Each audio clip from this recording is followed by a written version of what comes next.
ഇവർ 4 പേരും ഞങ്ങളെ മക്കളാണ് കേട്ടോ. മാഷാ അല്ലാഹ്.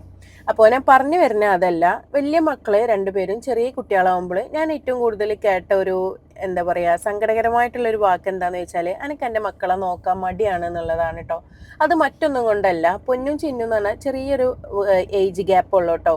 അത് മാത്രമല്ല, ഞങ്ങൾ വീട്ടിൽ ഒറ്റയ്ക്കായിരുന്നു. അതുകൊണ്ട് തന്നെ അവർക്ക് കളിക്കാനും എന്താ പറയുക കൂട്ടുകൂടാനൊന്നും ആരും ഇല്ലാത്തത് കൊണ്ട് അതിൻ്റേതായിട്ടുള്ളൊരു മൂകത കാര്യങ്ങളൊക്കെ മക്കൾക്ക് ഉണ്ടായിരുന്നു.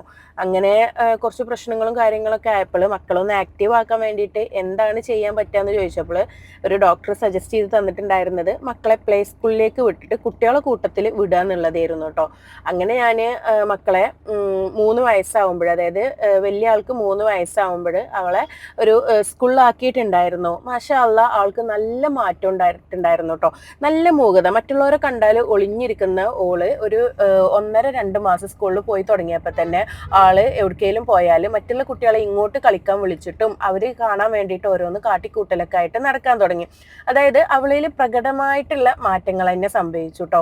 അങ്ങനെ പിന്നെ ഞാൻ എന്താ ചെയ്തെന്ന് വെച്ചാൽ രണ്ടാമത്തെ ആളെയും അതുപോലെ തന്നെ പ്ലേ സ്കൂളിലും ഒക്കെ ആക്കാൻ തുടങ്ങി.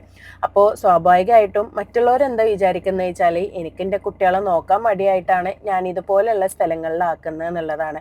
അതുകൊണ്ടല്ല, നമ്മൾ എന്താണെന്ന് വെച്ചാൽ കുട്ടികളെ കൂട്ടത്തിൽ വിടണം. അതായത് കുട്ടികൾക്ക് വേണ്ടത് അവരെ അതേ ഏജിലില്ലേ, അല്ലെങ്കിൽ ആ ഒരു ഏജ് ജനറേഷനിലുള്ള ആൾക്കാരെയാണ്. അവർക്ക് കളിക്കാനും കൂട്ടുകൂടാനും കാര്യങ്ങൾ ഷെയർ ചെയ്യാനും എല്ലാത്തിനും ഏറ്റവും നല്ലത് അതാണ് കേട്ടോ. അന്നൊക്കെ എന്ന് പറഞ്ഞാൽ ഞാനൊരു പ്ലേ സ്കൂളിൽ കണ്ടുപിടിക്കാൻ ഭയങ്കര ബുദ്ധിമുട്ടായിരുന്നു കേട്ടോ. അപ്പോൾ ഇന്നെന്ന് പറഞ്ഞാൽ ഒത്തിരി അമ്മമാർ മക്കളെ പ്ലേ സ്കൂളിലൊക്കെ ആക്കുന്നുണ്ട്. അപ്പോൾ ഞാൻ തന്നെ നമ്മുടെ വണ്ടൂർ ഗവൺമെൻറ് ഹോസ്പിറ്റലിൻ്റെ ഏകദേശം ആ ഒരു അടുത്തായിട്ട് സേഫ് എറ എന്ന് പറഞ്ഞിട്ടൊരു പ്ലേ സ്കൂളുണ്ട് കേട്ടോ. അവിടെ ഡേ കെയറും ഉണ്ട്, അതുപോലെ തന്നെ മോണ്ടിസോറി സിസ്റ്റം ഉണ്ട്, അതുപോലെ തന്നെ KG സെക്ഷന് കാര്യങ്ങളൊക്കെ ആയിട്ടുണ്ട് കേട്ടോ.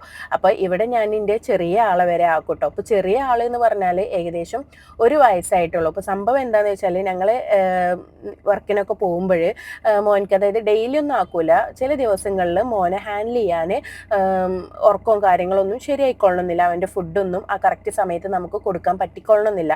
അതുപോലുള്ള ദിവസങ്ങളിൽ അവനെ ഈ ഒരു ഡേ കെയറിലാക്കാറുണ്ട് കേട്ടോ. ഞാൻ മനസ്സിലാക്കിയെടുത്തോളം, അതായത് എൻ്റെ 4 മക്കളും ഇങ്ങനെ പോയിട്ടുണ്ട് കേട്ടോ. അപ്പോൾ എനിക്ക് മനസ്സിലായൊരു കാര്യം എന്താണെന്ന് വെച്ചാൽ, നമ്മളെ മക്കളെ കൂടെ നമ്മൾ 24 മണിക്കൂറും ഉണ്ടാവുക എന്നുള്ളതല്ല കേട്ടോ. നമ്മളെ മക്കളെ നമ്മൾ ഉണ്ടാവുമ്പോൾ അവർക്കതൊരു ക്വാളിറ്റി ടൈമായിട്ട് ഫീൽ ചെയ്യുക എന്നുള്ളതാണ്. അവരുടെ കൂടെ സമയം ചിലവഴിച്ചിട്ട് ഇരിക്കുക എന്നുള്ളതാണ്. എന്നാൽ അതുപോലെ തന്നെ ഇങ്ങനെ പ്ലേ സ്കൂളിലൊക്കെ ആക്കുമ്പോൾ അവർക്ക് അവരുടേതായിട്ടുള്ള ഒരു മെച്യൂരിറ്റിയും അതുപോലെ തന്നെ ഒരുപാട് കളികളും ഷെയറിങ്ങും കെയറിങ്ങും എല്ലാതും അതിൽ കൂടി പഠിയും ചെയ്യും കേട്ടോ. അപ്പോൾ ഇതിൻ്റെ ഒരു അനുഭവമാണേ.